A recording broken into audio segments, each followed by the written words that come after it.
حضرت یوسف علیہ السلام عزیز مصر کے محل میں رہنے لگے۔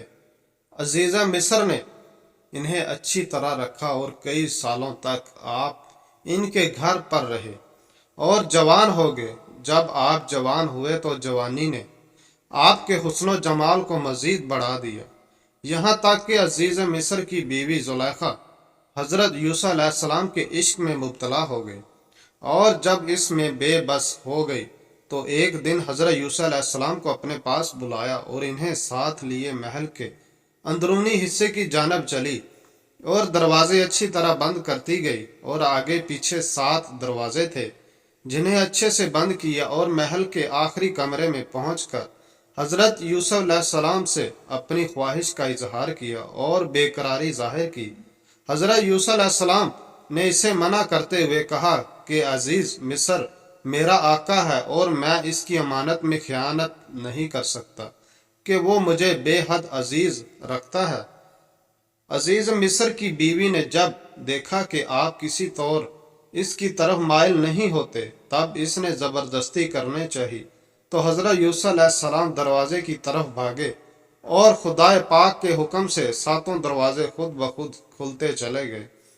بعض روایت میں ہے کہ جب آپ نے عورت کو دروازے بند کرتے دیکھا تو جان لیا کہ یہ ارادہ بد رکھتی ہے، اور آپ نے اپنے ازار بند کی گراہیں مضبوط کرنی شروع کر دیں اور مزید گراہیں لگا لیں تاکہ کھل نہ سکے۔ جب آخری کمرے میں پہنچے اور عورت نے اپنی خواہش ظاہر کی اور بے قراری دکھائی اور خود اپنے سر کا کپڑا اتار کر وہاں موجود ایک بت کے اوپر ڈھال کر اسے ڈھک دیا، حضرت یوسف نے عورت سے پوچھا کہ ایسا کیوں ڈھک دیا؟ حضرت یوسف نے عورت سے پوچھا کہ اسے کیوں ڈھک دیا؟ اس نے کہا کہ یہ ہمارا خدا ہے اور اس کے سامنے برا فعل کرتے مجھے شرم محسوس ہوتی ہے، اب یہ ہمیں نہیں دیکھ سکتا۔ تب آپ نے فرمایا کہ میرا رب تو سمیع البصیر ہے اور اس سے کوئی چیز بھی چھپی نہیں، چاہے 7 پردوں میں ہی کیوں نہ ہو، اور اللہ سے مدد مانگی۔ تب حکم آیا کہ دروازے کی جانب دوڑو۔ حضرت یوسف علیہ السلام نے کہا کہ دروازے تو بند ہیں۔ حکم ہوا دروازے کھلے ہیں۔ تب آپ دوڑے اور دروازے خود ہی کھلتے چلے گئے۔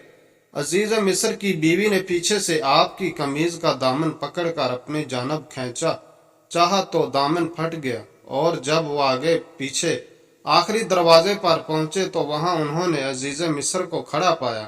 تو عورت نے جلد چلاکی سے کہا، جو تیرے گھر میں برائی کا ارادہ کرے یا تو اس کو قید کیا جائے یا سخت سزا دی جائے۔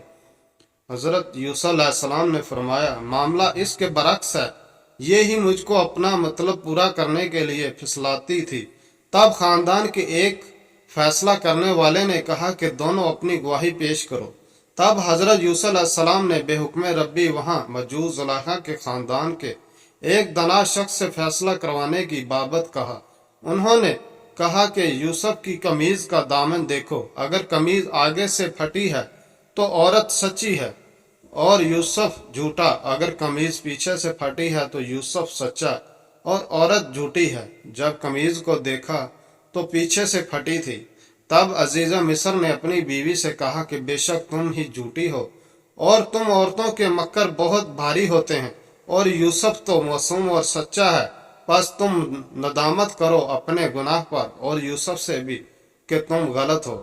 زلیخا بادشاہ وقت ریان بن ولید کی بھانجی تھی، لیکن اس واقعے کی خبر شہر بھر میں مشہور ہو گئی۔ شہر کی عورتوں نے زلیخا پر طعن و تشنیع شروع کر دی۔ چند عورتوں نے کہا، دیکھو عزیز مصر کی بیوی اپنے نوکر پر جان دے رہی ہے۔ عزیز کی بیوی صحیح غلطی میں ہے۔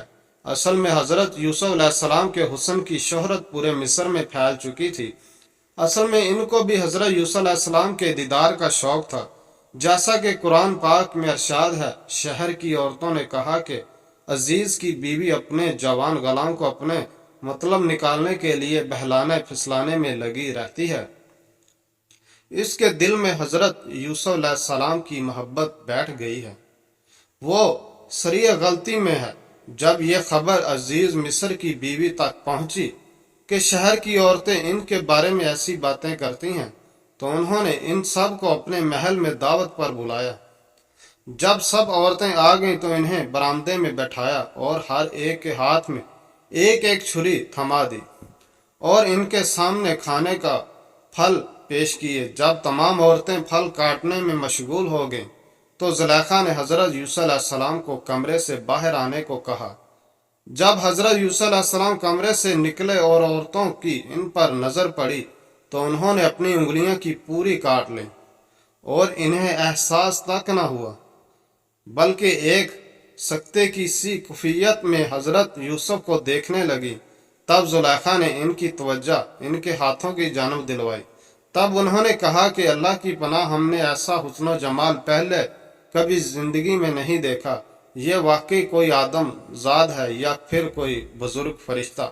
تب زلیخا نے کہا کہ اب کہو کیا میں غلط ہوں اس میں جو میں نے کیا؟ تمام نے کہا کہ بے شک تو سچی ہے کہ ایسا پیکر حسن و جمال ہو تو ہر کوئی بہک سکتا ہے۔ تب زلیخا نے کہا کہ تم نے ایک بار دیکھ کر انگلیاں کٹوا بیٹھی ہو تو میرا سوچو جس کے ساتھ یہ تمام وقت ہوتا ہے، سو میں اسے مجبور کرتی رہوں گی جب تک یہ میری خواہش نہ پوری کر دے، ورنہ اسے قید خانے میں داخل کر دیا جائے گا۔ تب حضرت یوسف علیہ السلام نے اللہ سے دعا کی، یا اللہ، جس چیز کی دعوت یہ عورتیں مجھے دیتی ہیں میں اس سے بہتر قید سمجھتا ہوں۔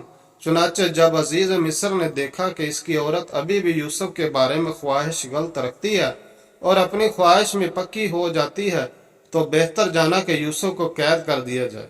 ناظرین، اگر ہماری ویڈیوز اچھی لگی تو پلیز شیئر اور سبسکرائب ضرور کیجیے گا۔ شکریہ۔